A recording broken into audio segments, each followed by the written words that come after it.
تھپڑ کی آواز پورے کمرے میں گونجی تھی اور دلہن بنی 17 سالہ مریم زمین پر گری تھی۔ اس کا جسم خوف سے لرز اٹھا تھا۔ اس کی آنکھوں میں آنسو تھے مگر اس نے ہنوز ہونٹ سیے ہوئے تھے۔ کس حق سے تم میرے بستر پر بیٹھی ہو؟ جانتی ہو نا میری بہن کے بدلے یہاں آئی ہو، ورنہ تمہاری اوقات نہیں ہے میر حارث شاہ کی بیوی بننے کی۔ وہ دھاڑا اور اسے کمرے سے باہر نکال دیا۔ اگر وہ ایک بار گھونگھٹ ہٹا کر اس معصوم کا چہرہ دیکھ لیتا تو یقیناً ایسا کرنے سے پہلے خود کو ختم کر لیتا۔ دلہن بنی مریم کوئی اور نہیں بلکہ اس کی پہلی اور آخری محبت تھی، جسے اس نے 4 مہینے پہلے پہاڑی جھیل کنارے دیکھا تھا۔ شادی کی اگلی صبح ہی وہ شہر جا چکا تھا۔ اب وہ 3 ماہ بعد لوٹا تھا اور وہ اس لڑکی کو جو اس کی پہلی نظر کی محبت تھی، اسے یوں اپنے گھر میں گارڈن میں صفائی کرتا دیکھ کر پتھر کا ہو گیا تھا، اس بات سے یکسر انجان کہ وہی اس کی بیوی تھی۔ 4 مہینے پہلے کی وہ شام جیسے ابھی کی بات ہو۔ میر حارث شاہ اپنے دوستوں کے ساتھ پہاڑی علاقے میں گیا تھا، جہاں اس کی نظر ایک لڑکی پر پڑی تھی۔ وہ پانی میں پاؤں ڈالے کسی خیال میں گم بیٹھی تھی۔ اس کے لمبے سیاہ بال ہوا میں اڑ رہے تھے اور وہ کسی خواب کی مانند لگ رہی تھی۔ بیوٹیفل۔ اسے دیکھتے ہی بے آواز سرگوشی کرتا وہ ٹرانس میں دیکھے گیا تھا، جو کھلکھلاتی ہوئی پاؤں جھلاتی پانی سے کھیل رہی تھی۔ ہائے! وہ قریب گیا۔ وہ کسی مردانہ آواز پر بری طرح سے چونکی تھی۔ کون؟ وہ بوکھلا کر بولتی تیزی سے کھڑی ہوئی تھی اور گلے میں پڑا دوپٹہ درست کیا تھا، جبکہ وہ بے اختیاری کے عالم میں بس اسے ہی تکتے جا رہا تھا۔ کیا تم مجھ سے دوستی کرو گی؟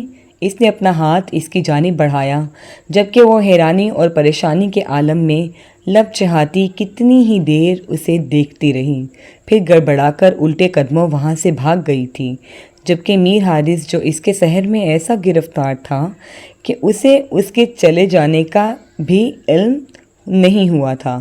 اف! کہاں چلی گئی یہ لڑکی؟ اس نے خود ساختہ سرگوشی کرتے ارد گرد میں نگاہ دوڑائی تھی، مگر وہ تو بوتل کے جن کی مانند غائب ہو گئی تھی۔ وہی لڑکی جسے اس نے بارہا تلاش کرنا چاہا تھا، وہ کہیں غائب ہو گئی تھی۔ وہ کتنے ہی دیر اسے پاگلوں کی طرح اس وادی میں تلاش کرتا رہا تھا، مگر وہ پری پیکر تو نہ جانے کہاں گم ہو گئی تھی، اور آج قسمت نے انہیں ملا دیا تھا جبکہ وہ دھتکار کر جا چکا تھا۔ میر حارث شاہ کی بہن شمائلہ، جو نہ جانے کب اپنی یونیورسٹی فیلو عادل کو اپنا دل دے بیٹھی تھی۔ عادل جو ایک مڈل کلاس خاندان سے تعلق رکھتا تھا، وہ امیر باپ کی بیٹی کے جھانسے میں آ جانے کی صورت میں نہال تھا۔ وہ بظاہر خود کو اسے ایسا ہی شو کرواتا تھا جیسے کسی بہت بڑے باپ کی اولاد ہو، ساتھ ہی ساتھ اسے اپنے خوبصورت ہونے پر بہت غرور تھا۔ یونیورسٹی کی ہر لڑکی اس کے پیچھے پاگل تھی اور وہ تھا کہ کسی کو خاص بھاؤ نہیں ڈالتا تھا۔ ایسے میں شمائلہ جو اپنے گھر کے خاندانی رسم و رواج سے تنگ تھی، وہ اپنے خاندان میں شادی نہیں کرنا چاہتی تھی۔ ان کے یہاں لڑکیوں کی شادی خاندان سے باہر کرنے کا رواج نہیں تھا۔ ذات سے باہر وہ شادی نہیں کرتے تھے۔ گھر میں بڑھتی حد سے زیادہ سختیوں پر وہ باغی ہو گئی تھی، اور یوں ہی اس کے قدم کب عادل کی طرف اٹھ گئے، اسے خود بھی خبر نہیں ہو سکی تھی۔ عادل جو پہلے ہی اس انتظار میں تھا کہ کوئی لینڈ لارڈ باپ کی بیوقوف سی لڑکی اس کے جھانسے میں آئے جس سے وہ اپنی مالی خواہشات پوری کر سکے، ایسے میں شمائلہ کا اس کی جانب راغب ہونا اس کی خوش بختی ثابت ہوا تھا۔ عادل، تم اپنے گھر والوں کو ہمارے رشتے کے لیے کب راضی کرو گے؟ وہ ہمیشہ والا سوال کر رہی تھی۔ کم آن یار، تم ہر وقت شادی کے پیچھے کیوں پڑی رہتی ہو؟ ایک ہی تو زندگی ملتی ہے انسان کو، اسے پہلے کھل کر انجوائے کرو۔ وہ بمشکل لہجے کو مضبوط بنائے بے باکی سے بولتا، اس کے ہاتھ تھام کر لبوں سے لگا گیا تھا۔ عادل، تم میری بات کیوں نہیں سمجھتے ہو؟ میرے بابا اور بھائی کو تم نہیں جانتے ہو، اگر انہیں ہمارے تعلق کی خبر ہو گئی تو وہ ہمیں زندہ درگور کر دیں گے، مگر ایک دوسرے کا ہونے نہیں دیں گے۔ تم اپنے گھر والوں کو راضی کر لو گے تو ہم بھاگ کر شادی کر لیں گے۔ وہ بے بسی کی عروج پر تھی۔ یار، پہلے میری ڈگری تو مکمل ہو جائے۔ بابا ڈگری سے پہلے کبھی میری شادی کرانے پر راضی نہیں ہوں گے۔ اور ابھی تو میں خود باپ کے خرچوں پر ہوں، تمہارا خرچہ کہاں سے اٹھاؤں گا؟ تم خود سوچو ذرا، وہ تعسفی لہجے میں بولا تھا۔ دیگر اس نے کچھ کہنا چاہا تھا۔ یار کوئی اگر مگر نہیں۔ اچھا تم بیٹھو، میں گھر جا رہا ہوں، دراصل مجھے شاپنگ پر جانا ہے، وہ ایک سٹائل سے بولتا اٹھ کھڑا ہوا۔ اکیلے جاؤ گے؟ وہ بھی ساتھ ہی کھڑی ہوئی تھی۔ ظاہر ہے اب بیوی تو بیٹھی نہیں ہے میری جسے ساتھ لے کر جاؤں۔ وہ مسکرایا۔ توبہ ہے یار، میں تو ویسے ہی بول رہی تھی۔ خیر کیا میں بھی ساتھ چلوں؟ عادل کی آنکھیں چمکی تھی، وہ بھی تو یہی چاہتا تھا۔ ضرور آ جاؤ، آج تمہیں بھی شاپنگ کرواتا ہوں اپنی پسند کی۔ وہ جانتا تھا کہ کبھی شمائلہ اس کا احسان نہیں لے گی۔ ارے آ جاؤ یار، تمہارا ساتھ ٹائم سپینڈ کرنے کو مل جائے گا، یہی بہت ہے۔ وہ کمینگی کی انتہا پر تھا۔ شاپنگ مال کی روشنیوں میں چمکتے شوکیس اور برانڈڈ سٹورز کے بیچ ایک نوجوان جوڑا ہاتھوں میں ہاتھ ڈالے گھوم رہا تھا۔ شمائلہ خوشی خوشی کپڑے دیکھ رہی تھی اور اس کے ساتھ کھڑا عادل بڑے نپے تلے انداز میں ہر چیز کا ایسے شاہانہ انداز میں جائزہ لے رہا تھا جیسے کوئی خزانہ تلاش کر رہا ہو یا ملکہ الزبیتھ کا پرتو ہو۔ یہ کیسا لگ رہا ہے عادل؟ شمائلہ نے ایک خوبصورت سرخ ڈریس اٹھایا اور پرجوش انداز میں اسے عادل کی طرف بڑھاتے سوال کیا تھا۔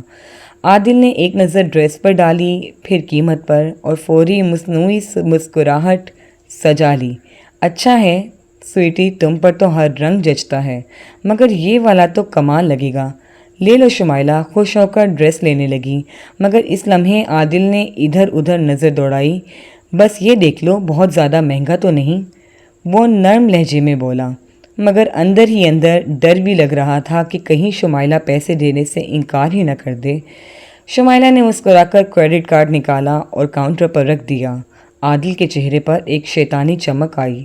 اسے اسی لمحے کا احساس ہوا کہ شمائلہ کے پاس کافی پیسہ ہے اور وہ اسے خوب استعمال کر سکتا ہے، لیکن وہ نہیں جانتا تھا کہ اس کی قسمت آج ہی بدلنے والی ہے۔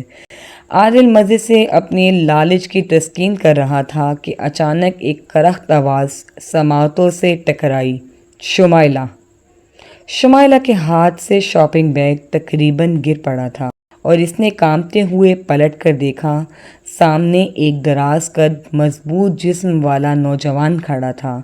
اس کی آنکھوں میں غصے کی آگ بھڑک رہی تھی۔ یہ شمائلہ کا بھائی تھا، میر حارث شاہ۔ یہ کیا ہو رہا ہے؟ حارث کی آواز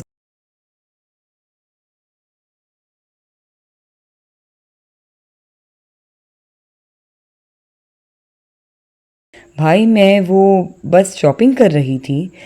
شمائلہ کے چہرے کا رنگ اڑ چکا تھا۔ اس کمینے کے ساتھ؟ حارث کی نظریں عادل پر جمی تھی، جو گھبراہٹ میں مسکرانے کی کوشش کر رہا تھا۔ جبھی حارث یکدم طیش میں اس کی جانب بڑھا۔ بھائی پلیز تماشا مت بناؤ، شمائلہ جلدی سے بولی، مگر حارث کو تو جیسے سنائی ہی نہیں دے رہا تھا۔ تماشا؟ یہ لالچی تجھے الو بنا رہا ہے اور میں خاموش رہوں؟ حارث نے ایک جھٹکے سے عادل کا بازو پکڑا اور اسے بری طرح کھینچ کر قریب کر لیا۔ چل میرے ساتھ، وہ غرایا اور عادل کو گھسیٹنا شروع کر دیا۔ او بھائی آپ غلط سمجھ رہے ہیں، میں تو بس…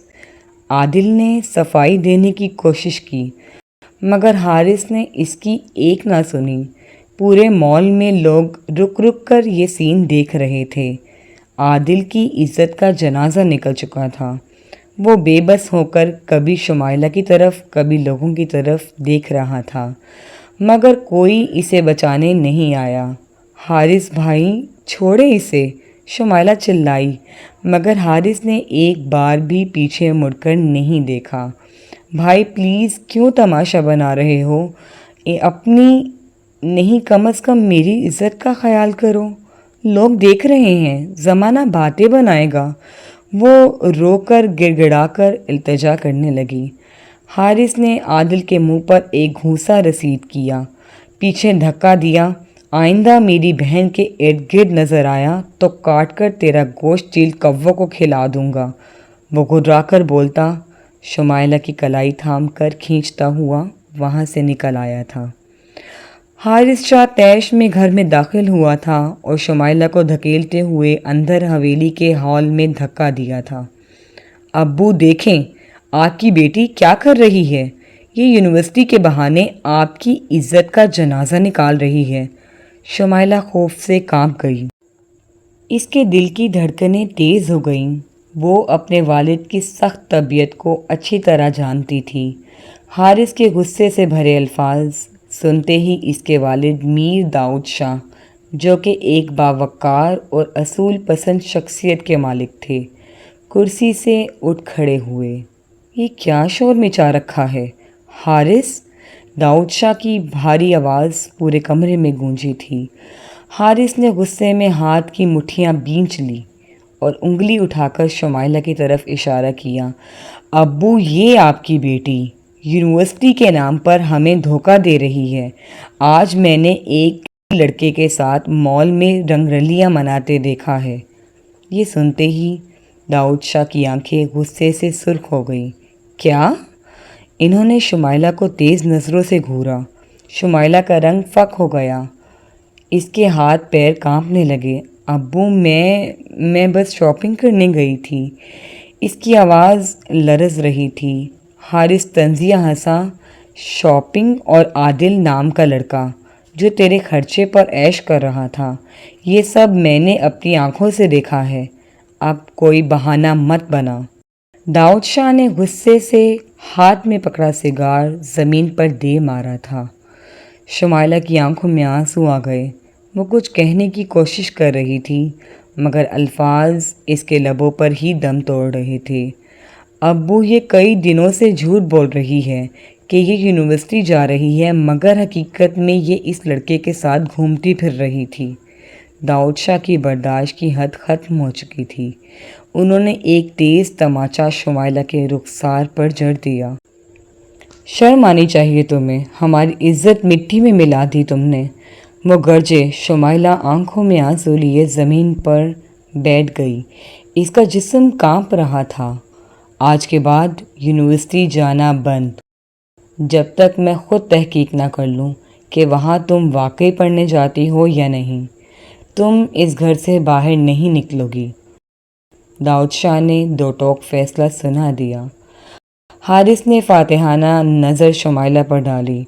اگر آئندہ یہ حرکت دہرائی تو میں خود اپنے ہاتھوں سے اس کا گلا دبا دوں گا، وہ سخت لہجے میں بولا اور پیر پٹکتا ہوا کمرے سے نکل گیا۔ شمائلہ سسکیاں بھرتی رہی۔ اس کا دل ٹوٹ چکا تھا مگر اب وہ کیا کرے؟ کوئی اس کی صفائی سننے کو تیار ہی نہیں تھا۔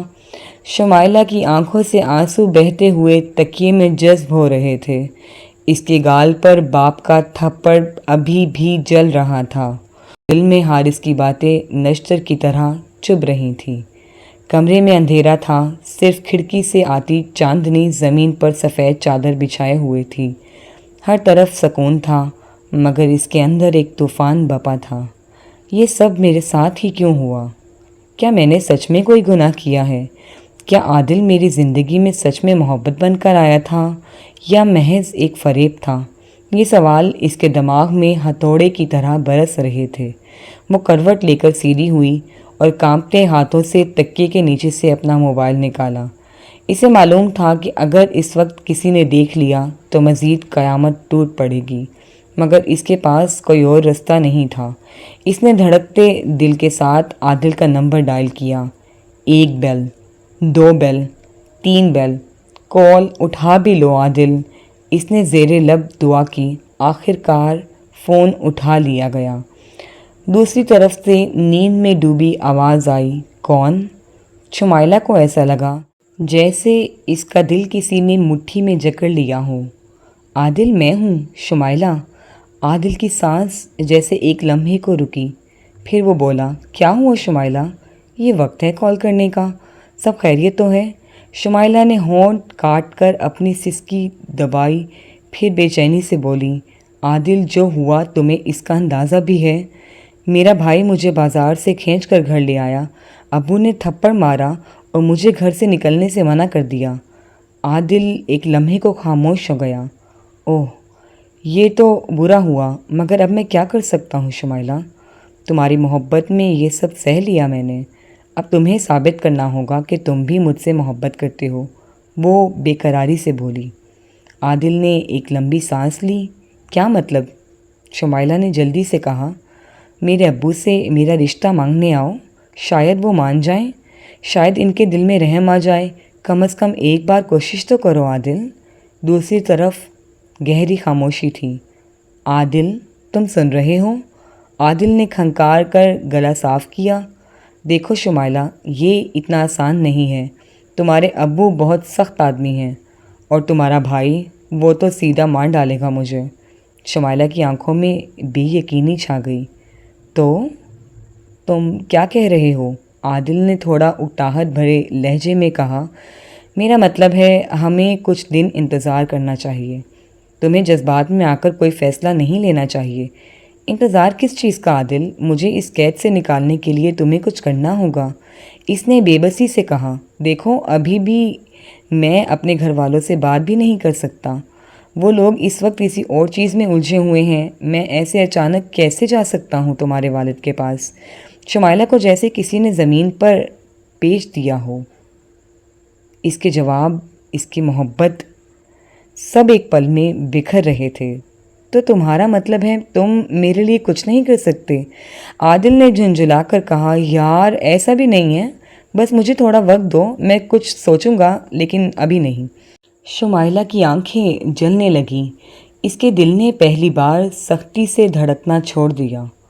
عادل، تمہیں یاد ہے تم نے مجھ سے وعدے کیے تھے کہ تم مجھے اپنی دنیا بنا لو گے، میرے بغیر تمہاری زندگی ادھوری ہوگی اور تم میرے لیے ہر حد تک جاؤ گے، وہ یاد کرا رہی تھی۔ ہاں کہا تھا، مگر یار حالات بدل گئے ہیں، میں اس وقت کچھ نہیں کر سکتا۔ وہ زچ ہوا۔ حالات بدل گئے یا تم بدل گئے؟ عادل لاجواب ہو گیا۔ چند لمحوں کی خاموشی کے بعد وہ بولا، مجھے سونے دو شمائلہ، صبح بات کرتے ہیں، ٹھیک ہے؟ شمائلہ کو ایسا لگا جیسے اس کے کانوں میں سیسا پگھلا کر ڈال دیا گیا ہو۔ وہ لرزتے ہاتھوں سے فون دیکھ رہی تھی۔ دوسری طرف عادل کی بے حسی کسی خنجر کی طرح اس کے دل میں گھونپ رہی تھی۔ عادل، بس ایک بات بتاؤ، کیا تم واقعی مجھ سے محبت کرتے ہو؟ یار یہ کیسا سوال ہے؟ ظاہر ہے کرتا ہوں، لیکن ابھی پریشر مت ڈالو۔ شمائلہ کے لبوں پر ہلکی سی مسکراہٹ آ گئی، مگر یہ مسکراہٹ زہر آلود تھی۔ ٹھیک ہے عادل، پھر میں بھی تم پر پریشر نہیں ڈالتی، خدا حافظ۔ اور اس نے بغیر اس کے جواب کا انتظار کیے کال کاٹ دی۔ کمرے میں ایک گہری خاموشی چھا گئی۔ شمائلہ نے موبائل کی اسکرین دیکھی جہاں عادل کا نام جگمگا رہا تھا۔ اس نے ایک گہری سانس لی، فون کی گیلری کھولی اور آہستہ آہستہ عادل کی تصویریں ڈیلیٹ کرنا شروع کر دی۔ اس کا دل کرچی کرچی ہو رہا تھا، مگر اب وہ سمجھ چکی تھی کہ محبت محض وعدے کرنے سے نبھائی نہیں جاتی۔ محبت وہی ہوتی ہے جو مشکل وقت میں ساتھ دے، جو محض بہانے نہ بنائے۔ آج کی رات اس کے لیے ایک نیا سبق لے کر آئی تھی۔ اس کے بعد شمائلہ نے دوبارہ کبھی عادل کو فون نہیں کیا۔ شمائلہ کو محسوس ہو رہا تھا جیسے زمین اس کے قدموں کے تلے سے نکل رہی ہو۔ وہ ابھی عادل کی بے رخی کے زخم سے سنبھلی بھی نہیں تھی کہ اس کے باپ نے ایک اور بم اس پر گرا دیا تھا۔ تمہاری شادی طے کر دی ہے، اگلے ہفتے نکاح ہوگا۔ یہ الفاظ شمائلہ کے کانوں میں کسی گونج کی طرح بج رہے تھے۔ وہ حیرت سے اپنے والد کو دیکھ رہی تھی، جن کے چہرے پر سختی اور سنجیدگی کے سوا کچھ نہ تھا۔ ابو، آپ یہ کیا کہہ رہے ہیں؟ اس نے کانپتی ہوئی آواز میں کہا۔ حارث، جو برابر میں کھڑا تھا، تیز نظروں سے اسے گھور رہا تھا۔ اب بھی کچھ پوچھنے کی ہمت ہے تم میں؟ شکر کروا لو کہ زندہ چھوڑ دیا، ورنہ تمہاری حرکتوں کے بعد تو مجھے لگتا تھا کہ بس۔ اس کے والد نے غصے سے حارث کی بات کاٹ دی۔ یہ گھر کی عزت ہے اور اب ہمیں عزت کے ساتھ رخصت کرنا ہوگا۔ شمائلہ کا دماغ سن ہو چکا تھا۔ اس نے خوف زدہ نظروں سے حارث کو دیکھا، پھر باپ کو۔ ابو، کم از کم میری مرضی تو پوچھ لیتے۔ مرضی؟ اس کے باپ نے طنزیہ ہنسی ہنسی۔ مرضی تب پوچھی جاتی ہے جب اولاد قابل بھروسہ ہو، لیکن تم نے اپنی مرضی سے کیا کیا؟ بازاروں میں آوارہ گھومتی رہی، اب تمہاری مرضی کی کوئی وقت نہیں۔ شمائلہ کو لگا جیسے کسی نے اس کی سانس روک دی ہو۔ وہ کچھ بولنا چاہتی تھی مگر اس کے الفاظ ساتھ چھوڑ چکے تھے۔ لڑکا کون ہے؟ آخر کار اس نے بمشکل سوال کیا۔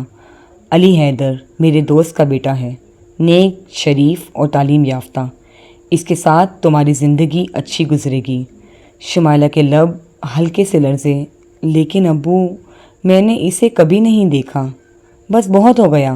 اس کے والد نے میز پر ہاتھ مارا۔ یہ نکاح ہوگا اور تمہیں اسے قبول کرنا ہوگا۔ اب میں مزید کوئی بحث نہیں سنوں گا۔ شمائلہ کا دل خون کے آنسو رو رہا تھا۔ شمائلہ سر جھکائے اپنے کمرے میں آئی اور دروازہ بند کر دیا۔ اس کی آنکھوں میں آنسو بھر آئے تھے۔ اسے کچھ بھی سمجھ نہیں آ رہا تھا کہ کیا کرے، کیسے کرے۔ پھر اچانک ایک خیال بجلی کی طرح اس کے دماغ میں لپکا۔ عادل، ہاں وہی تو اس کا آخری سہارا تھا۔ اگر وہ والدین کو منانے کے لیے آ جائے، اگر وہ کچھ کرے تو شاید اس کی زندگی برباد ہونے سے بچ جائے۔ اس نے لرزتے ہاتھوں سے موبائل اٹھایا اور تیزی سے عادل کا نمبر ڈائل کیا۔ 1 بیل، 2 بیل، 3 بیل، مگر کوئی جواب نہیں آیا۔ اٹھا لو عادل، خدا کے لیے اٹھا لو، اس نے بے چینی سے بڑبڑاتے ہوئے دوبارہ کال کی۔ فون بجتا رہا مگر دوسری طرف سے کوئی رد عمل نہیں تھا۔ شمائلہ کا دل زور زور سے دھڑکنے لگا۔ اس نے تیسری بار، چوتھی بار، 5ویں بار کال کی مگر ہر بار صرف بیل ہی بجتی جا رہی تھی۔ عادل ایسا نہیں کر سکتا، وہ ضرور کسی کام میں مصروف ہوگا۔ وہ خود کو تسلی دیتی رہی مگر ہر لرزتے لمحے کے ساتھ اس کی امید ٹوٹتی جا رہی تھی۔ بالآخر اس نے آخری کوشش کرتے ہوئے وائس میسج: عادل، برائے کرم میری بات سنو۔ میرے والد نے میری شادی طے کر دی ہے۔ وہ مجھے کسی اور کے حوالے کرنا چاہتے ہیں۔ پلیز کچھ کرو، مجھے اس جہنم سے نکالو، مجھے بچا لو۔ عادل، میں تمہارے بغیر نہیں جی سکتی۔ میسج بھیجنے کے بعد وہ گھڑی کی سوئیوں کو تکتے ہوئے انتظار کرتی رہی۔ 5 منٹ، 10 منٹ، 20 منٹ گزر گئے مگر عادل کی طرف سے کوئی جواب نہیں آیا۔ آدھی رات تک اس کی نظریں دروازے پر اور موبائل کی اسکرین پر جمی رہیں مگر عادل کی طرف سے مکمل خاموشی تھی۔ شمائلہ کو اب محسوس ہونے لگا تھا کہ وہ محبت جسے وہ اپنا سب کچھ سمجھ بیٹھی تھی، وہ دراصل ایک سراب تھا۔ دن کیسے گزرا اسے پتہ ہی نہیں چلا۔ گھر میں مہمانوں کی آمد و رفت، شادی کی تیاریاں، ہر طرف ہلچل تھی مگر شمائلہ کے لیے سب کچھ ایک خواب کی مانند لگ رہا تھا، ایک ایسا خواب جو حقیقت بن کر اس کی زندگی نگلنے والا تھا۔ وہ ہر لمحہ اپنے موبائل کو دیکھتی رہی، ہر بیپ پر امید بنتی مگر ہر بار مایوسی کا سامنا کرنا پڑتا۔ عادل، تم کہاں ہو؟ تمہیں تو آنا تھا، تم نے تو کہا تھا کہ ہمیشہ میرا ساتھ دو گے، لیکن عادل نہیں آیا۔ اور پھر وہ لمحہ آن پہنچا جس سے وہ خوف زدہ تھی۔ نکاح کا وقت قریب آ چکا تھا۔ اسے تیار ہونے کے لیے کمرے میں بٹھا دیا گیا تھا۔ اس کے ہاتھوں پر زبردستی مہندی لگائی جا رہی تھی اور آنکھوں میں کاجل اتنی بے رحمی سے پھیرا جا رہا تھا کہ وہ خود کو قید میں محسوس کرنے لگی تھی۔ یہ سب ایک ڈراؤنا خواب ہے، یہ سب جھوٹ ہے۔ پورا گھر روشنیوں سے جگمگا رہا تھا، مہمانوں کی چہل پہل، کہہ کے مبارکبادیں، ہر طرف خوشی کا سما تھا۔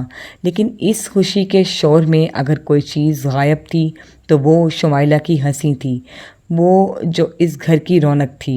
آج ایک قیدی کی طرح اپنے کمرے میں بیٹھی تھی۔ رات کے آخری پہر، سب تیاریاں مکمل ہو چکی تھی اور صبح کے نکاح کا انتظار ہو رہا تھا۔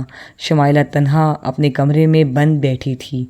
وہ بار بار موبائل کو دیکھ رہی تھی، شاید عادل کوئی پیغام بھیج دے، شاید کوئی کال کر لے، شاید معجزہ ہو جائے۔ نہیں، ایسا نہیں کر سکتا، وہ ضرور آئے گا۔ لیکن جیسے جیسے وقت گزرتا جا رہا تھا اس کی امیدیں مایوسی میں بدل چکی تھیں۔ اس نے کپکپاتے ہاتھوں سے آخری بار نمبر ڈائل کیا۔ فون بجا۔ ایک بار آواز آئی، یہ نمبر اس وقت بند ہے۔ شمائلہ کے دل کی دھڑکن لمحہ بھر کو رک گئی۔ سرد آواز آئی، بند؟ یعنی سب ختم ہو گیا تھا؟ شمائلہ نے ایک گہری سانس لی اور چاروں طرف نظر دوڑائی۔ کمرہ سجا ہوا تھا، دلہن کا جوڑا ایک طرف رکھا تھا اور سنگھار میز پر زیورات جگمگا رہے تھے۔ اس کے لبوں پر ایک تلخ مسکراہٹ آئی۔ آج اس کے باپ نے اس کی قسمت کا فیصلہ کر دیا تھا۔ عادل نے اس کا ساتھ چھوڑ دیا تھا، اب اس کے پاس کوئی اور راستہ نہیں بچا تھا۔ شمائلہ اٹھ کر الماری کے پاس گئی اور ایک کاغذ نکالا، قلم ہاتھ میں لیا اور کپکپاتے ہاتھوں سے لکھنا شروع کیا۔ ابو، حارث، میں نے تمہاری عزت پر کوئی داغ نہیں لگایا، میں نے کبھی بھی تمہاری تربیت کو رسوا نہیں کیا، لیکن تم نے میری محبت کو جرم بنا دیا، تم نے میرے جذبات کو کچل دیا، میری امیدیں رون ڈالی۔ میں جیتے جی تمہاری عزت پر بوجھ نہیں بننا چاہتی، اس لیے آج میں خود ہی اس بوجھ کو ختم کر رہی ہوں۔ امی، میں آپ سے بہت محبت کرتی ہوں، لیکن میں اب مزید زندہ نہیں رہ سکتی، مجھے معاف کر دینا۔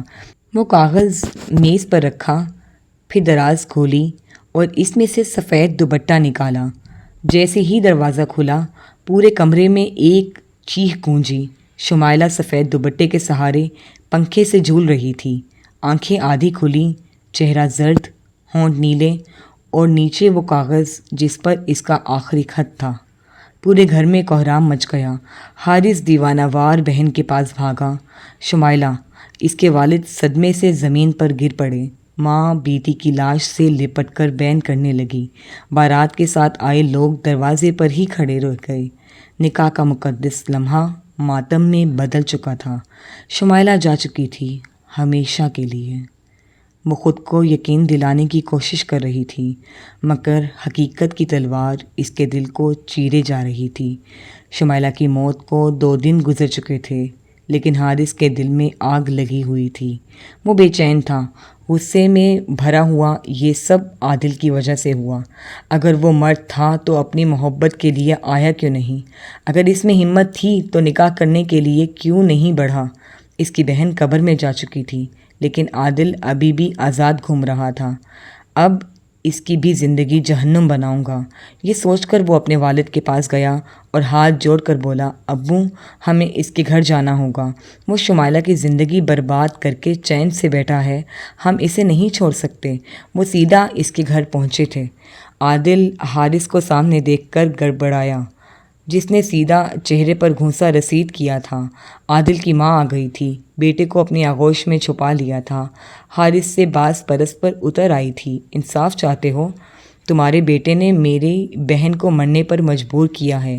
عادل کی ماں زمین پر بیٹھ گئی اور روتے ہوئے بولی، بیٹے کو معاف کر دو، خدا کے لیے اسے معاف کر دو، وہ نادان تھا، جوانی کی غلطی تھی۔ حارث کا دل خون کے آنسو رو رہا تھا۔ وہ آگے بڑھا، ایک قدم ماں کے قریب جھک کر کہا، معافی؟ میری بہن کی قبر کی مٹی ابھی تک گیلی ہے، میری ماں ہر رات اس کی یاد میں تڑپ کر روتی ہے، اور تم کہہ رہی ہو کہ میں تمہارے بیٹے کو معاف کر دوں؟ وہ دھاڑا۔ اس کی ماں ہاتھ جوڑ گئیں، مگر وہ رحم کھانے کے موڈ میں نہیں تھا۔ حارث کی آنکھوں میں صفاقی تھی۔ وہ ایک لمحے کو خاموش رہا، پھر ہونٹ بیچ کر گویا ہوا، اگر تم چاہتی ہو کہ ہم تمہارے بیٹے کی جان بخش دیں تو بدلے میں ہمیں تمہاری بیٹی چاہیے۔ عادل کی ماں سکتے میں آ گئی، جیسے کسی نے اس کے جسم سے جان نکالی ہو۔ کیا؟ حارث کے والد نے سخت لہجے میں کہا۔ ہاں، جیسے تمہارے بیٹے نے ہماری بیٹی کو برباد کیا، ویسے ہی ہمیں تمہاری بیٹی چاہیے، تاکہ تمہیں بھی وہی درد محسوس ہو جو ہم نے سہ لیا۔ عادل، جو کمرے کے اندر چھپا کھڑا تھا، بھاگ کر باہر آیا۔ نہیں، میری بہن کا اس سب میں کوئی قصور نہیں۔ حارث آگے بڑھا، اس کا گریبان پکڑ کر زور سے جھٹکا دیا۔ اور کیا میری بہن کا کوئی قصور تھا جو تم نے اسے مرنے پر مجبور کر دیا؟ اب برداشت کرو، یا تو اپنی بہن ہمیں دو یا پھر اپنے انجام کے لیے تیار ہو جاؤ۔ عادل کی ماں دھاڑے مار کر رونے لگی۔ میرے خدا، یہ کیسا انصاف ہے؟ لیکن اب کھیل ختم ہو چکا تھا۔ حارث نے ایک آخری نظر عادل پر ڈالی اور طنزیہ مسکراہٹ کے ساتھ کہا، کل تک فیصلہ کر لینا، یا تو اپنی بہن کا رشتہ تیار رکھنا یا پھر اپنے بیٹے کا جنازہ۔ یہ کہہ کر وہ پلٹ گیا، جبکہ عادل کی ماں زمین پر بیٹھ کر بین کر رہی تھی اور عادل کے چہرے پر موت کی پرچھائیاں تھیں۔ عادل کے گھر میں قیامت برپا تھی۔ ماں بین کر رہی تھی۔ بہن خاموشی سے ایک کونے میں بیٹھی تھی اور عادل خود دیوار سے ٹیک لگائے اپنے انجام کے بارے میں سوچ رہا تھا، یا تو اپنی بہن ہمیں دو یا پھر اپنے بیٹے کا جنازہ۔ حارث کے الفاظ ابھی بھی گھر کی دیواروں میں گونج رہے تھے۔ عادل کی ماں نے رو کر اپنی بیٹی مریم کی طرف دیکھا۔ بیٹا تم ہی بتاؤ میں کیا کروں؟ اگر میں انکار کروں تو تیرا بھائی زندہ نہیں بچے گا۔ مریم نے سر جھکا لیا، آنکھوں میں آنسو تیرنے لگے۔ امی میں کیا کہوں؟ وہ جانتی تھی کہ اسے اس کے بدلے میں آگ میں جھونک دیا جائے گا۔ وہ جانتی تھی کہ اس کا نکاح زبردستی ہوگا۔ وہ جانتی تھی کہ اس شادی میں عزت نہیں بلکہ انتقام ہوگا، لیکن اگر وہ انکار کرتی تو اس کا بھائی مارا جاتا۔ آخر کار وہ سسک کر بولی، امی میں شادی کے لیے تیار ہوں۔ حارث اپنے باپ اور چند قریبی رشتہ داروں کے ساتھ عادل کے گھر پہنچا۔ اس کے چہرے پر سختی تھی، آنکھوں میں بے رحمی، لیکن دل میں کچھ اور بھی تھا۔ نکاح کی رسم سادگی سے انجام دی گئی۔ مریم کی آنکھیں جھکی رہی اور حارث کے تاثرات میں کوئی نرمی نہیں تھی۔ قبول ہے، مریم نے ہونٹ کاٹ لیے، آنکھوں سے آنسو بہہ نکلے اور بہت مشکل سے بولی، قبول ہے۔ شادی کی اگلی صبح ہوتے ہی حارث شہر جا چکا تھا۔ وہ نکاح کو صرف ایک انتقام سمجھ کر بھول جانا چاہتا تھا۔ 3 ماہ تک اس نے مڑ کر بھی نہیں دیکھا کہ وہ لڑکی جسے وہ اپنے گھر لے آیا تھا کیسی ہے، کس حال میں ہے۔ لیکن اب 3 ماہ بعد وہ گھر لوٹا، اس کا قدم گیٹ پر رک گیا۔ وہ حویلی کے گارڈن میں صفائی لگاتی ایک لڑکی کو دیکھ کر پتھر ہو گیا تھا۔ وہی لمبے سیاہ بال، وہی معصومیت، وہی سکون بھری چال، وہی خاموشی میں لپٹا ہوا ایک انوکھا جادو۔ یہ یہاں کیا کر رہی ہے؟ وہ خود سے سوال کر رہا تھا۔ دل کی دھڑکن جیسے ایک لمحے کے لیے رک گئی ہو۔ دماغ ماضی کے اوراق پلٹنے لگا اور پھر جیسے کسی نے اس کی آنکھوں سے پٹی ہٹا دی ہو۔ پہاڑی جھیل کنارے بیٹھی خاموشی کو محسوس کرتی لڑکی، وہی جو اس کی پہلی محبت بنی تھی۔ سنو لڑکی، لہجہ نرم تھا۔ مریم نے ہاتھ روک دیے۔ وہ آہستہ سے مڑی اور نظر اٹھا کر دیکھا۔ اس کی نظریں حارث کی نظروں سے ملی اور بے یقینی کے ساتھ اسے دیکھتی رہ گئی۔ کیا وہ پہچان چکا تھا؟ حارث کے ماتھے پر شکنیں گہری ہو گئیں۔ دل میں ایک ہلچل مچ گئی۔ حارث کی سانسیں بے ترتیب ہونے لگیں، دل کی دھڑکن جیسے سینے میں زنجیر توڑنے کی کوشش کر رہی ہوں۔ سامنے وہ لڑکی کھڑی تھی جس نے تبھی اس کے دل میں محبت کے دیے جلائے تھے، اور آج وہی لڑکی یوں اچانک اس کے سامنے آ گئی تھی، اس کے گھر میں موجود تھی۔ اسے روبرو دیکھ کر مریم کے ہاتھ لرز گئے۔ جھاڑو اس کے ہاتھ سے گر گئی اور زمین پر جا لگی۔ اس نے آنکھیں حیرت اور خوف سے پھیلا کر حارث کی طرف دیکھا، جیسے وہ اس کے سوال پر ساکت ہو گئی ہو۔ تمہاری زبان کیوں بند ہو گئی؟ میں نے پوچھا تم یہاں کیا کر رہی ہو؟ حارث نے ایک قدم آگے بڑھایا۔ یہ دیکھ کر مریم کے اندر خوف کی ایک سرد لہر دوڑ گئی۔ وہ کسی زخمی ہرنی کی طرح پیچھے ہٹی، پھر تیز قدموں سے حویلی کے اندر بھاگ گئی۔ رکو، حارث نے سخت آواز میں کہا، لیکن وہ نہیں رکیں۔ وہ دل کی بے بسی کو دبائے حویلی کے لمبی راہداریوں سے گزرتی ہوئی اندر کی طرف بھاگنے لگی۔ دل دھک دھک کر رہا تھا، آنکھوں میں آنسو لرزنے لگے تھے۔ حارث کا دماغ سائیں سائیں کرنے لگا۔ وہ مریم کے پیچھے لپکا۔ حارث گہرے سانس لیتا ہوا حویلی کے بڑے ہال میں آیا۔ اس کے ماتھے پر شکنیں تھیں اور ذہن میں بس ایک ہی سوال گونج رہا تھا، وہ لڑکی کون تھی اور اس کی حویلی میں کیا کر رہی تھی؟ وہ اپنے کمرے میں غائب ہونے سے پہلے اس کی آنکھوں میں جو خوف تھا وہ حارث کو الجھا رہا تھا۔ وہ کیوں ڈر گئی تھی؟ سیدھا اپنی ماں کے پاس آیا جو ہاتھ میں تسبیح لیے صوفے پر بیٹھی تھی۔ اماں، اس کی سخت آواز پر وہ چونکی۔ کیا ہوا حارث؟ انہوں نے حیرانی سے بیٹے کی پریشان حالت دیکھی۔ یہاں ایک لڑکی ہے حویلی میں نے اسے گارڈن میں صفائی کرتے دیکھا۔ دبلی پتلی بڑی آنکھیں خوف زدہ سی لگ رہی تھی، جیسے کسی سے چھپ رہی ہو۔ حارث کا ہر لفظ اس کی ماں کے چہرے کا رنگ اڑا رہا تھا۔ وہ چپ ہو گئیں۔ وہ تمہاری بیوی ہے حارث؟ حارث کو لگا جیسے کسی نے زمین کھینچ لی ہو۔ کیا؟ یہ آپ کیا کہہ رہی ہیں؟ ہاں وہ تمہاری بیوی ہے۔ اس کی ماں کی آواز میں ایک سختی تھی، جیسے وہ ضبط کر رہی ہوں اور تم جانتے ہو وہ کون ہے؟ وہ اس عادل کی بہن ہے جس کی وجہ سے میری بیٹی قبر میں جا سوئی۔ حارث کے کانوں میں جیسے دھماکہ ہوا ہو۔ اس کی محبت ایک قاتل کی بہن؟ کیا؟ ہاں، وہ بدبخت لالچی انسان جس نے میری بیٹی کو خواب دکھا کر برباد کیا اور جب وقت آیا تو دھوکہ دے کر بھاگ گیا۔ شمائلہ نے اپنی جان لے لی اور اس کے بدلے میں ہم نے اس کی بہن کو لے لیا۔ حارث کا جسم سن ہو گیا۔ اس کے قدموں میں جیسے زنجیریں پڑ گئیں۔ یہ نہیں ہو سکتا، یہ نہیں ہو سکتا۔ ماں نے نم آنکھوں سے اسے دیکھا۔ حارث تیزی سے کمرے میں داخل ہوا۔ دروازہ زور سے کھلا اور دیوار سے ٹکرا کر ایک دھماکے سے واپس آیا، مگر وہ کسی چیز پر دھیان دینے کے قابل نہیں تھا۔ سامنے کا منظر ہی ایسا تھا کہ جیسے اس کے قدموں سے زمین کھینچ لی گئی ہو۔ مریم دیوار کے ساتھ لگی زمین پر بیٹھی تھی۔ اس کے نازک وجود خوف سے کانپ رہا تھا اور آنکھوں سے آنسوؤں کی برسات جاری تھی۔ وہ اپنے گھٹنوں میں چہرہ چھپائے سہمی ہوئی تھی، جیسے کسی پناہ کی تلاش میں ہو، جیسے کوئی بے بس پرندہ جسے شکاری کے پنجے سے بچنے کے لیے کوئی راستہ نہ ملے۔ حارث نے اپنی مٹھیاں بھینچ لی۔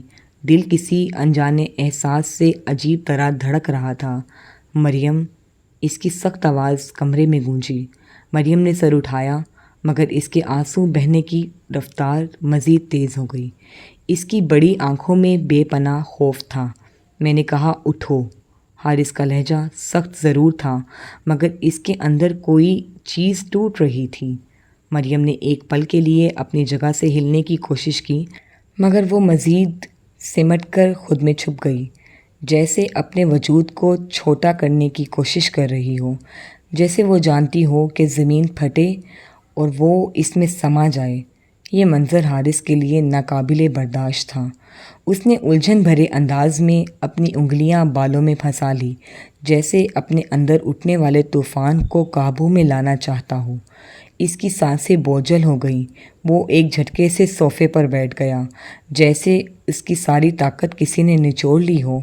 آنکھیں بند کر کے سر دیوار میں ٹکا لیا۔ یہ کیا ہو رہا تھا؟ وہ جیسے سزا دینا چاہتا تھا۔ وہ اس کے سامنے اتنی بے بس کیوں لگ رہی ہے؟ کیوں اس کے آنسو حارث کے دل میں کچھ نرمی پیدا کر رہے تھے؟ یہ وہی لڑکی تھی نا جسے وہ دشمن کی بہن سمجھ رہا تھا؟ پھر کیوں اسے یوں ٹوٹا ہوا دیکھ کر اس کا دل بوجھل ہو رہا تھا؟ کمرے میں صرف سسکیوں کی آوازیں گونج رہی تھیں۔ ایک وہ شخص جو سزا دینے آیا تھا، اب خود کسی قید میں جکڑا ہوا محسوس کر رہا تھا۔ وہ جھاڑو تھامے آہستہ آہستہ صحن میں گرد صاف کر رہی تھی۔ اس کی پیشانی پر پسینے کے ننھے قطرے چمک رہے تھے اور دوپٹے کا پلو بار بار کندھے سے سرک کر نیچے گر رہا تھا۔ گرمی کی شدت کے باوجود وہ سر جھکائے کام میں مصروف تھی، جیسے خود کو اس حویلی میں موجود ہر چیز سے چھپانے کی کوشش کر رہی ہو۔ حارث کے اندر کچھ عجیب سا احساس جاگا۔ وہ دیکھ چکا تھا کہ باقی ملازم اندر کسی نہ کسی کام میں لگے تھے، مگر یہ لڑکی جو کہ حقیقت میں اس کی بیوی تھی، ایک نوکرانی کی طرح زمین پر جھکی صفائی کر رہی تھی۔ یہ سب کرنے کی ضرورت نہیں ہے، وہ سخت لہجے میں بولا۔ مریم کا ہاتھ جھاڑو پر جمتے جمتے رکا۔ اس کی آنکھیں خوف سے پھیل گئیں، جیسے کسی نے اس کے رنگے ہاتھوں پکڑ لیا ہو۔ اس نے بمشکل اپنے حواس بحال کیے اور دھیرے سے سر جھکا لیا، جیسے اس کی آواز کو نظر انداز کر دینا ہی بہتر ہو۔ میں تم سے بات کر رہا ہوں مریم۔ اس بار حارث کی آواز میں تلخی تھی۔ وہ اس کے قریب آیا تو مریم نے تیزی سے پیچھے ہٹنے کی کوشش کی، مگر پیر میں الجھ کر لڑکھڑا گئی۔ یہ سب تم کیوں کر رہی ہو؟ وہ مزید قریب آیا، مگر اس بار مریم جھاڑو پھینک کر بجلی کی تیزی سے اندر کی طرف بھاگی۔ حارث نے حیرت سے اسے جاتے دیکھا، جیسے اس کے ہاتھ سے کوئی چیز نکل گئی ہو۔ وہ ایک پل کو ساکت کھڑا رہا، پھر کسی انجانے جذبے کے زیر اثر اس کے پیچھے لپکا۔ مریم سیڑھیاں پھلانگتی ہوئی حویلی کے اندر داخل ہو چکی تھی۔ اس کا دل تیزی سے دھڑک رہا تھا، جیسے کسی خوف نے اسے جکڑ لیا ہو۔ وہ جلدی سے اپنے کمرے میں گھس گئی اور دروازہ بند کرنے کے لیے ہاتھ بڑھایا ہی تھا کہ کسی نے باہر سے زور دے کر دروازہ کھلا رکھا۔ حارث دروازے میں کھڑا تھا، سانسیں بھاری ہو رہی تھی۔ مجھ سے بھاگنے کی کوشش مت کرو مریم، وہ دھیرے سے بولا۔ مگر اس کی آواز میں ایک عجیب سا درد چھپا تھا۔ مریم نے نظریں نہیں اٹھائی، بس ایک کونے میں دبک کر بیٹھ گئی، جیسے کسی کی نگاہوں سے بچنا چاہتی ہو۔ حارث نے بے بسی سے بالوں میں ہاتھ پھیرا اور صوفے پر گر کر بیٹھ گیا۔ یہ سب کیا ہو رہا ہے؟ مجھ سے کیوں چھپ رہی ہو؟ وہ آہستہ سے بولا، جیسے خود سے بات کر رہا ہو، مگر مریم خاموش رہی، بس گھٹنوں میں منہ چھپا کر سسکنے لگی۔ یہ کیسی شادی تھی؟ یہ کیسا رشتہ تھا؟ آخر کیوں اس کی محبت اس کے مقدر میں یوں لکھی گئی تھی؟ حارث نے جیسے ہی مریم کو لگاتار کام کرتے دیکھا، اس کی پریشانی پر گہری لکیریں ابھر آئیں۔ وہ کچھ دیر خاموشی سے اسے دیکھتا رہا، پھر ضبط نہ کر سکا اور سیدھا اپنی ماں کے پاس جا پہنچا۔ امی، آپ اسے اس طرح کام کیوں کرنے دے رہی ہیں؟ اس کی آواز میں بے چینی اور غصے کا امتزاج تھا۔ اس کی ماں، جو ابھی تک پرانی روایات کی زنجیروں میں جکڑی بیٹھی تھی، تلخی سے مسکرائی۔ کیوں نہ کرنے دوں؟ یہ تمہاری بہن کے قاتل کی بہن ہے۔ تم بھول گئے کیا نقصان پہنچایا ہے اس کے خاندان نے ہمیں؟ حارث کا دل جیسے کسی نے مٹھی میں جکڑ لیا ہو۔ وہ اپنی ماں کے الفاظ سن کر ایک پل کو خاموش ہوا، مگر پھر جیسے ضبط کا بندھن ٹوٹ گیا۔ مگر یہ میری بیوی بھی ہے، وہ یکدم چلایا۔ یہ میری عزت ہے، میری ذمہ داری، اور میری موجودگی میں اسے نوکرانیوں کی طرح کام کرنے کی کوئی ضرورت نہیں۔ یہ کہہ کر وہ تیزی سے باہر نکلا اور گارڈن میں صفائی کرتی مریم کے پاس پہنچا۔ اس کے ہاتھ میں جھاڑو تھی، وہ سر جھکائے اپنے کام میں مگن تھی، مگر اگلے ہی لمحے حارث نے آگے بڑھ کر اس کا ہاتھ سختی سے تھام لیا۔ مریم خوف زدہ نظروں سے اسے دیکھنے لگی، اس کے دل کی دھڑکنیں بے ترتیب ہو گئی۔ یہ سب چھوڑ دو، حارث نے سخت لہجے میں کہا۔ تمہیں اس گھر میں ملازمہ نہیں بنایا گیا ہے، تم میری بیوی ہو۔ حویلی کے ملازم ایک پل کے لیے ٹھٹک گئے۔ مریم کی آنکھیں حیرت اور بے یقینی سے پھیل گئیں، مگر حارث کی آنکھوں میں وہی شدت تھی جو وہ پہلے کبھی دیکھ چکی تھی۔ اس گھر میں میری بیوی سے کوئی کام نہیں کروائے گا، اس نے دو ٹوک لہجے میں حکم صادر کیا اور مریم کا ہاتھ تھامے اندر کی طرف بڑھ گیا۔ پیچھے کھڑی اس کی ماں نے حقارت سے انہیں جاتے دیکھا، مگر اس بار حارث نے صاف کر دیا تھا کہ مریم اب اس گھر میں کسی غلام کی طرح نہیں رہے گی۔ حارث کا ضبط کب تک رہتا؟ اس نے مریم کا ہاتھ سختی سے پکڑا اور تیزی سے کمرے کی طرف بڑھا۔ مریم کی نازک کلائیاں اس کی گرفت میں کانپ رہی تھی، مگر وہ خاموشی سے اس کے ساتھ چلتی رہی۔ کمرے میں داخل ہوتے ہی اس نے دروازہ زور سے بند کیا اور ایک جھٹکے سے مریم کو بیڈ پر بٹھا دیا۔ مریم نے سہمی ہوئی نظروں سے اس کی طرف دیکھا، مگر اس کی آنکھوں میں وہی سرد مہری تھی جو نکاح کے وقت تھی۔ حارث نے دونوں ہاتھوں سے اپنے بالوں میں انگلیاں پھیری، جیسے خود کو قابو میں رکھنے کی کوشش کر رہا ہو۔ آخر تم اتنی بے وقوف کیوں ہو؟ وہ دھاڑا۔ کیوں خاموشی سے سب سہتی جا رہی ہو؟ کیا تمہیں کوئی احساس نہیں ہے کہ میں…؟ وہ رک گیا، جیسے اپنے ہی الفاظ سے الجھ گیا ہو۔ مریم نے لرزتے ہونٹوں سے کچھ کہنے کی کوشش کی، مگر حارث نے ہاتھ اٹھا کر اسے خاموش کر دیا۔ تمہیں پتہ ہے نا کہ اس گھر میں تمہیں کس نظر سے دیکھا جا رہا ہے؟ پھر بھی نوکروں کی طرح کام کر رہی تھی۔ مریم نے نظریں جھکا لی۔ مجھے اس سے فرق نہیں پڑتا۔ حارث کی مٹھیاں بھیج گئی۔ مجھے پڑتا ہے، وہ غصے سے چلایا۔ میں نے تمہیں یہاں نوکرانی بنا کر نہیں رکھا، سمجھی تم؟ مریم کی آنکھوں میں آنسو چمکنے لگے، مگر وہ اب بھی خاموش رہی۔ حارث نے گہری سانس لی اور صوفے پر جا گرا۔ اس نے سرد دونوں ہاتھوں میں تھام لیا، جیسے اپنے ہی اندر اٹھتے طوفان سے لڑ رہا ہو۔ میں نہیں جانتا تمہارے ساتھ کیا کرنا ہے۔ مریم، ایک بات سمجھ لو، اس گھر میں تمہیں کسی کے آگے جھکنے کی ضرورت نہیں۔ مریم نے حیرت سے اسے دیکھا۔ کیا یہ وہی حارث تھا جو نکاح کے بعد اسے دھتکار چکا تھا، جو اس کے وجود سے نفرت کرتا تھا؟ وہ جانتی تھی کہ یہ جنگ ابھی ختم نہیں ہوئی تھی، مگر شاید کہیں نہ کہیں کوئی امید کا دیا جلنے لگا تھا۔ اگلے دن جب مریم نے خود کو گاڑی میں بیٹھے پایا تو حیرانی سے حارث کی طرف دیکھا۔ وہ خاموشی سے ڈرائیو کر رہا تھا، چہرے پر کوئی خاص تاثر نہیں تھا، مگر آنکھوں میں کچھ تھا، جیسے کوئی فیصلہ کر چکا ہو۔ ہم کہاں جا رہے ہیں؟ مریم نے ہمت کر کے پوچھا۔ حارث نے ایک نظر اس کی طرف دیکھا، پھر نظریں سڑک پر جماتے ہوئے بولا، دور۔ جہاں صرف ہم ہوں۔ مریم کے دل میں عجیب سی بے چینی ہونے لگی۔ وہ خاموش رہی اور کھڑکی سے باہر دیکھنے لگی۔ کچھ دیر بعد گاڑی ایک سنسان ساحل پر رک گئی۔ ایک جگہ خاموش اور پرسکون تھی۔ نیلے پانی کی لہریں ساحل سے ٹکرا کر پیچھے ہٹ رہی تھیں، جیسے کوئی راز کہہ کر پلٹ رہی ہوں۔ ہوا میں ہلکی سی خنکی تھی، مگر سورج کی روشنی سب کچھ سنہرا کر رہی تھی۔ حارث نے گاڑی کا دروازہ کھولا اور باہر نکل آیا۔ مریم بھی سست روی سے اس کے پیچھے چلنے لگی۔ وہ دونوں خاموشی سے ریت پر چلتے رہے، جب تک کہ حارث اچانک نہ رک گیا۔ بیٹھو مریم۔ مریم نے الجھن سے اسے دیکھا، مگر پھر بھی خاموشی سے بیٹھ گئی۔ حارث ابھی بھی اس کے برابر بیٹھ گیا، نظریں سمندر پر جمائے۔ یہ کیسی جگہ ہے؟ اس نے دھیمے لہجے میں پوچھا۔ پرسکون، مریم نے کہا۔ حارث نے ایک گہری سانس لی اور نظریں اس پر جما دی۔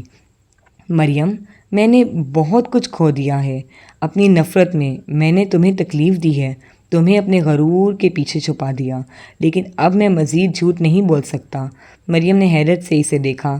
میں تم سے محبت کرتا ہوں مریم، شاید ہمیشہ سے، مگر میں نے دیر کر دی یہ ماننے میں۔ مریم کو لگا جیسے وقت تھم گیا ہو، سمندر کی لہریں جیسے پیچھے ہٹ گئی ہوں، ہوا جیسے رک گئی ہو۔ یہ محبت نہیں حارث، یہ پچھتاوا ہے، اس کے لبوں سے مشکل سے نکلا۔ حارث کی آنکھوں میں چمک ابھری۔ اگر یہ پچھتاوا ہے تو میں ساری زندگی اسے اپنا لوں گا، مگر یہ سچ ہے کہ تم میری ہو اور میں تمہارا ہوں۔ مریم کا دل دھڑک اٹھا۔ وہ نظریں چرانا چاہتی تھی، مگر حارث کی آنکھوں میں ایسا کچھ تھا جو اسے باندھ رہا تھا۔ مجھے سوچنے دو حارث، وہ مدھم آواز میں بولی۔ حارث مسکرایا۔ جتنا وقت چاہے لے لو، بس ایک وعدہ کرو، اب مجھ سے دور مت جانا۔ مریم نے پہلی بار اس کی آنکھوں میں دیکھا اور وہاں صرف محبت تھی، سچی، بے لوث اور دائمی محبت۔